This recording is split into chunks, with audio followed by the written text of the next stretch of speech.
Voalohany indrindra dia fifaliana ho any miarabantsika voakan'Andriamanitra rehetra eto Antsoy amin'ity androany ity. Efa ela tokoa izay tsy nandalovana teto Antsoy izay na nampivavahana teto, fa dia mba nahazo anjara ihany tsika amin'ity taona ity, fa ngeza be moa Madagasikara dia tena ny herinandro 350 anatin'ny taona iray. Dia ny fiangonantsika nefa fa misy arivo mahery eran'ny Madagasikara. Dia raha ohatra ianao zany hitety fiangonana eran'ny Madagasikara anatin'ny taona iray dia 350 ihany no vita, dia tapitra ny taona. Fa mba nahatratra ihany tsika zany tamin'ity taona ity, satria dia mba nahazo anankiray ihany teto Antsoy zany tsorantsika Andriamanitra. Halleluja! Dia miarabantsika voakan'Andriamanitra rehetra eto Antsoy. Miaraba koa ny vahiny nasaina eto ny avy eo amin'ny commune, ny esen'ny commune, eto ireo filohan'ny fokontany manodidina antsika, eo koa ireo mpampianatra izay tonga manatrika antsika eto, ny antoko ZFFM ihany koa miaraka amintsika eto koa. Dia mahafinaritra satria tonga eto daholo ny vahiny izay nasaina, na izy mianadavy eo amin'ny commune, ny mpampianatra, dia namaly ny antsika. Misaotra makasitraka antsika amin'ny fahatongavana. Sambany ngamba mba androany fa mba ianao amin'ny pastera toroteny voalohany ianareo, sa tsy marina zany hoe mivantana. Ie, ka tsy ho androany ihany zany fa dia mety ho heninareo eny rehetrarehetra eny pastera fa hita mivantana antsika, fa anareo moa mba sambany mba androany dia tsy fantatro hoe inona mba marikin'izay fihaonantsika sy fandraisana toroteny zay. Ianareo ve ny manome kely asa, zany no manome kely ianareo zany re zay no izy. Ena raha faliny fotsika sy vitehaka mafy fa ifalifaly tsika eto fa tsy maninona ka, tsy maninona. Mahafinaritra be ny mahita antsika voakan'Antsoy manao tenue foty sy manga, na ny vahintsika aza dia efa nomena hoe ny foty sy manga ny thème, dia bisous mamy be dia je t'aime, ka dia mena voninahitra Andriamanitra. Zany mahatonga ny foty sy manga zany, io ny thème antsika. Dia misaotra mivahiny namaly izay antso zay hoe ahoana moa zany rehefa mivavaka any aminareo dia foty sy manga ny thème, ohatrany hoe manao mariage dia mba foty sy manga ny thème any amin'ny mariage, dia mba manao foty sy manga daholo tokoa ny mpanatrika an'ilay mariage. Zay zany midika hoe tena makasitraka an'ilay fanambadiana. Dia ato koa tsika amin'ny fiangonana hoe vehivavy ny fiangonana dia ny vadin'ny fiangonana Kristy. Dia nasaina zany nareo fa isy mariage ny Kristy sy fiangonanao, fa ny thème foty sy manga. Dia nanaja an'izay tokoa ianareo saotra betsaka makasitraka, fa amin'ny manaraka dia mbola hotoizantsika hoe foty sy manga ny thème, fa rehefa manao foty sy manga dia mahazo bisous mamy be dia je t'aime. Mahita koa ilay mpamorona tononkira reny raha laheritina tokony efa ho avy ety izy. Avy eto Antsoy indray zany ny afatra mivoaka mandeha manera tany, koa dia miaraba mivoaka n'Andriamanitra rehetra eran-tany, satria dia an'ity Antsoy izahay izao 700 km izy avy any Antananarivo atsika aty amin'ny faritany eran'ny Madagasikara zay mety toroteny zao, tsika zay aty ampitan-dranomasina aty 740 km izy avy eo Antananarivo tonga eto Antsoy. Lavitra ihany zany, efa 700 km mahery zany. Arabaitsika zany ny voakan'Andriamanitra aty Afrika rehetra aty hitehaka mafy tsika hiarabana zareo mba hoenina izy ireo. Zany mitehaka mafy avy aty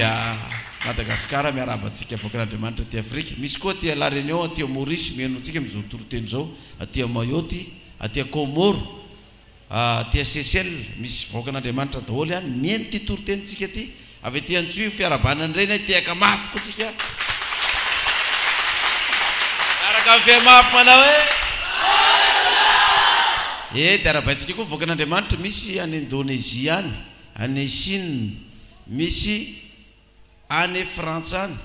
misy any Amerika any, misy any Australia any, misy voakan'Andriamanitra daholo. Arabaitsika izy miainga avy eto Antsoy miaraka mifehy mafy manao hoe dia mba mahazo hery reny voakan'Andriamanitra. Vitsy anisa zareo any fa dia miandro ty toroteny ty hatrany Amerika any. Mahafinaritra hoe mba tsy adino ny voakan'Antsoy ka izahay aty alavitra aty. Zay ary izy nareo mba tsy adinon'ny pastera ao anatin'ny taona iray mba tafaverina, fa misy ny fiangonana sasany 5 taona vao tafaverina any. fa ny antsika ty za tsy efa tamin'ny folo taona moa zany taty farany tsy marina kosa zany fa vao haingana nandalo taty farany angamba 2 taona angamba zay raha tsy diso ka dia zay no ela fa andehantsika andray ny afatra mianga avy etỳ Antsoy ny afatra izany ny vaky tenin'ny soratra masina antsika teo dia miainga avy tao amin'ity Nehemia ity raha vakina ty vaky tenin'ny soratra masina ato amin'ny Nehemia ty dia tena politika mihitsy izy ity tena miresaka politika ny baiboly zany no tiako resahana hoe ahoana zany politika ny baiboly ato izany dia takitak zao ny vakin'ilay teny Nehemia 5 vakikokely izy dia jerevantsika manomboka ny 12 dia zao le vaky teny dia hoy ireo eny hampodinay izany ka tsy akana inona na inona aminy izahay fa anao arak'izay lazainao dia niantsony mpisorona aho ka nampianiana ireo anao arak'izany teny zany sady nanakopaka ny lambako teo ampifoko aho ka nanao hoe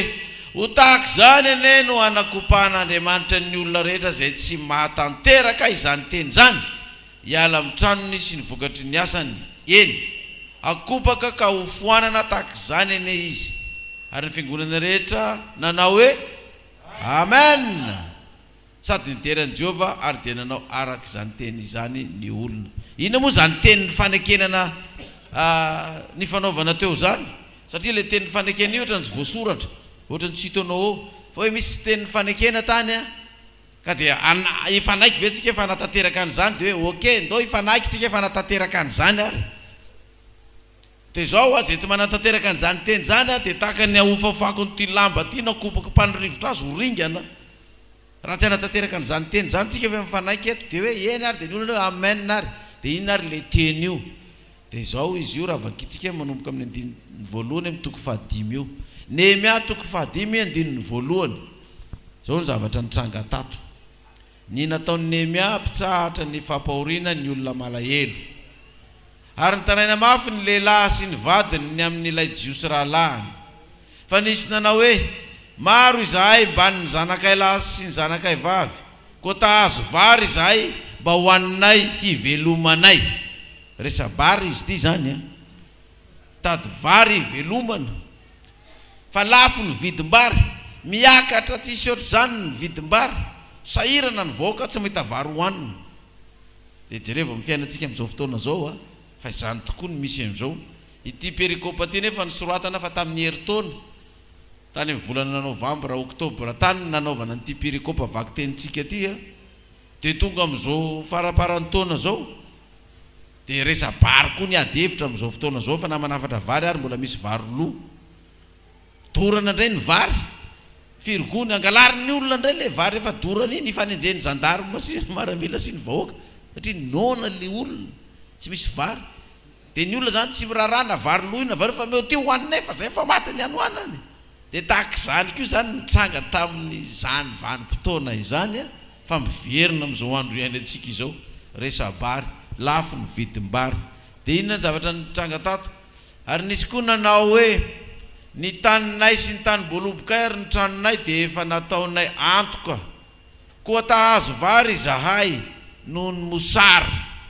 ianareo zany tahazo vary izay noho ny dia natao antoka ny trano sy ny tany ary nisy koa indray nanao hoe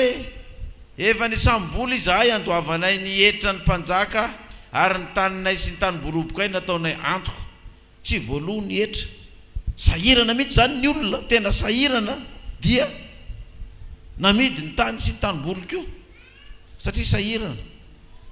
kanefa mba tahaka ny nofony rahalanay ihany ny nofonay ary tahaka ny zanany ihany ny zanakay fa na dia izany azy indreo zahay manetry ny zanakay lahy sy ny zanakay vavy ho andevo ary ny sasany amin'ny zanakay vavy dia efa andevo raha teo nefa tsy manakoety manavitra azy izay satria lasa ny sasany taninay sy ny tany bolobokay lasa ny sasany ny taninay sy ninona ozy izy dia majerevo koa ny amin'izao fotoana zao resaka vary ny monomonina ny olona tamin'izany andro Nehemia zany namity ny tany sy ny fananana fa am'izao koa lasa ny olona koa ny taninay lasa ny sasany taninay de izy amintsika fa tsy misy an'izany koa eto Madagasikara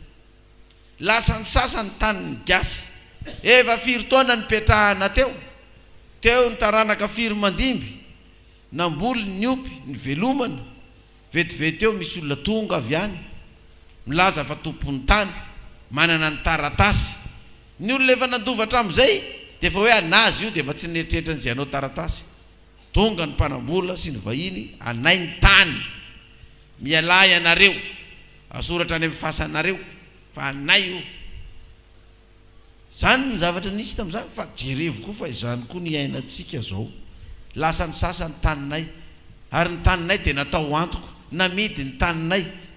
itsika gasy koa raha mitoy zao zavatra misy zao mety tsisy tany ipetrahantsika intsony eto fa lasa ny vahiny daholo io tanitsika io lasa ny vahiny daholo zany ny politika misy tam'izany fa zany koa mbola politika iainantsika am'izao fotoana zao koa mampimenimenina ny vahoaka tam'izany ny menimenina ny vahoaka fa tsisy vary lafo ny vidim-bary de mba ahoana moa ny azo eritreretana an'izany raha ny vidim-bary tany amin'ny première république tany anareo tanora kehitriny mety hokaka ohatriny ny kilo vary ariary 5 ariary zany eny ariary 5 ariary un franc malagasy zany 1 franc tsy 50 franc tsy 10 franc fa ohatriny ny kilo vary 1 franc ariary 5 25 francs zany izy raha ariary 5 25 francs ny ariary 5 25 francs ny kilaony vary za tena nahita an'izany de fa aveo niakatra 35 francs niakatra ariary 7 de efa nimenimenina daholo ny olona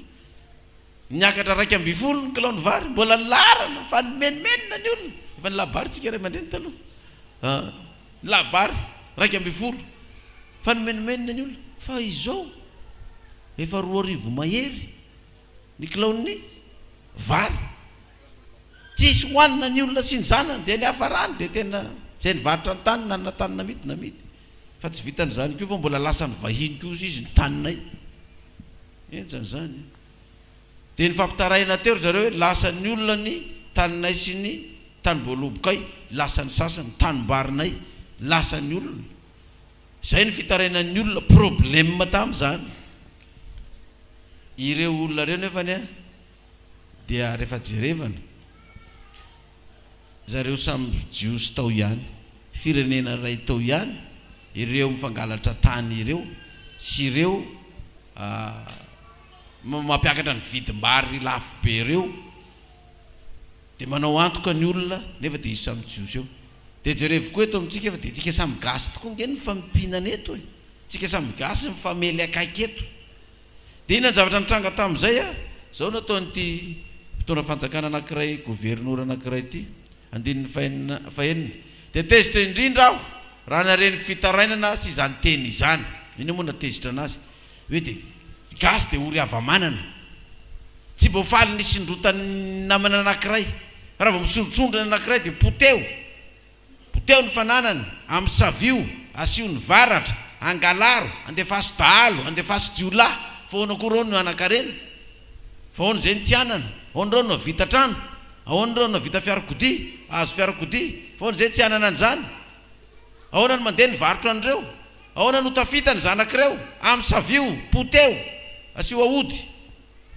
de narehan'izany ity lehibe tamin'ny zanak'Israely ity gouvernoura izy zanak'Israely de tezitra izy andininy fafito ary nevitra taopoko aho ka dia nananatra mafy ny manakaja sy ny mpanapaka ka nanao taminy hoe samy mampanana zavatra amin'ny rahalanareo avy anareo dia nanendry fiangonana ny dehibe aho hitsara azy ary hoy izaho taminy izay arak'izay tratry nanananay de efa nanavitra ny jiosy rahalanay zay efa namidy tamin'ny gentlisy fa inareo kosa moa hivarotra ny rahalahinareo ka hamidy aminay va izy dia sina izy fa tsy hitany izay havaliny inona ty ataontsika gasy ity raha raisina am'izao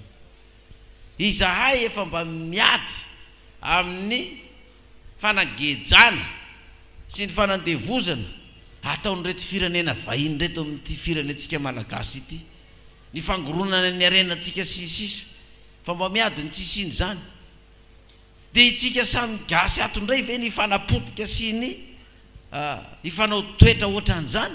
dia tsy mba menatra ve ianareo? Ny olona nivelany ary rehefa manao izay anapotehana antsika efa mangorona n'izay arenantsika arak'izay tratra, nefa dia itsika atao anatony atondray ny fanao zavatra ohatran'izany samy gasy zao, dia tsy mba menatra ianareo mifampinana anatiny ato, mifanapotika ato anatiny ato hoe satria alako bika sy tiako toray dia potehako. Ary ny mbola raharady ity izany toetra izany eo amin'ny firenena Israely, izany toetra izany eo amin'ny firenena malagasy. Fa ny mahampalahelo dia ity, jereo fa any am-piangonana misy mifamely koa ny any am-piangonana sa tsy misy? Misy. Dia inona re zany ny mahasamy hafa ny any am-piangonana sy izao ivelan'ny fiangonana hoy style gouvernoura ity? Hoe zay raha fa mba miady amin'ireo firenena hafa reo izay manenjika sy mankahala atsika, manapotika atsika, nefa itsika atao anatiny atondray ozy izy no ndeha ifanapotika sy ifanambaka sy ifampindana ohatr' zany. Dia tsy mba menatra ve ianareo e? Tsy menatra ianareo. Hitany any velany hoe tsy izy samy izy ao ary tsy mifanarako, jereo mifampinana anatiny aoko miady an-trano ao, tsy menatra ianareo. Dia sina izy rehetra, izy moa le sina le olona mpangalatra ny tany namany, le olona mpampindram-bola tsy manome vary raha tsy amidy ny tany, dia amidio ny taninareo dia mevoly zay dia mena vary nareo e. Fa zay tsy tia lalan'izany e, na samy atao anatiny ato ary tsisy tia lalan'izany, samy manana ny lohany io dia ozy amin'izay zany dia ny fasify.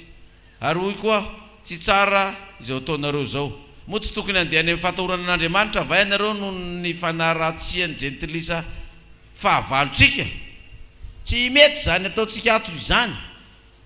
Fa moa ve tsika tsy tokony atahotra an'Andriamanitra ity firenena malagasy ity, ity fiangonana ity, tsy tokony atahotra an'Andriamanitra ka hita hoe izao ady an-trano ataontsika zao ne ka hitany jentilisa ary analany jentilisa baraka ny anaran'Andriamanitra. Ity ataontsika ity dia tsy mba menatra ve tsika amin'izany? Ozy Nehemia. Jereo fa zavatra tamin'izany zany resaka zany fa ampitao amin'ny zavatra hitantsika amin'izao fotoana zao hoe ny firenena malagasy tena manan-karena be sy ny sisa, nefa ny firenena malagasy nipotiky ny ady an-trano 72 91 2002 2009 potika. Dia jereo koa ny fiangonana, fa ny fiangonana miady an-trano koa mandroso sa tsy mandroso? Mandroso ve sa tsy mandroso hoe? Tsy mandroso. Iza ny olona hiditra ao aminao ao, nareo ary ao miady an-trano ao izy, iza ny jentilisa hiditra ao, nareo ary miady an-trano, dia tsy mandroso. Le fiangonana miaina ohatran'ny fianinao, le fianantitra efa kely le taolany loharika an'iny efa mitrakitraky, fa mbola maninona ihany ozy izy lizy, mbola miena. Dia tena marina mihitsy ny teniny mia hoe tsy tsara izao ataonareo zao. Andininy fasivy, moa tsy tokony andeha amin'ny fahatahorana an'Andriamanitra va ianareo no fanaratsiany jentilisa fahavalotsika? Le fahavalo jentilisa efa manaratsy efa manenjika, tsy izy io hoe sandoka io hoe devoly io hoe, nefa io ianareo atao anatiny ato izy Nehemia mbola izany mitoetra anareo. Andininy fahafolo, izaho sy ny rahalahiko ary ny zatoviko efa nampanana vola sy vary taminy koa masina ianareo, aoka re hafoitsika izany trosa izany. Eny masina ianareo ampdio anio ihany taniny sy ny tany bolopony sy ny tany n'olivany sy ny tranony sy ny ampazatony vola sy ny vary ary ny divay sy ny diloilo izay nampisambory nareo. Izay mba nanana n'izany trosa zany koa tamin'ireo le fa efa nafoinay ny anay mba hamonjenan'ireo mpiray fanantenana amintsika ireo. Fa ianareo reto kosa re mba hafoy izy kosa ny ianareo, mba hamonjenan'ireo avereno amin'ny taniny ny tany bolobokany, ny variny, ny volany tosainy, fandeha ifanampy, andeha irahina, andeha ifamonjy, andeha ifanome inona tanany. Tovamenina mafy. Zany ny tadiavin'Andriamanitra. Dia io zany ny faneken'ny olona. Arak'ilay vaky tenitsika nanomboka tamin'ny 12 andininy 12 tamin'ny Néhémia teo le hoe eny ary ndao fa teo abidinay izany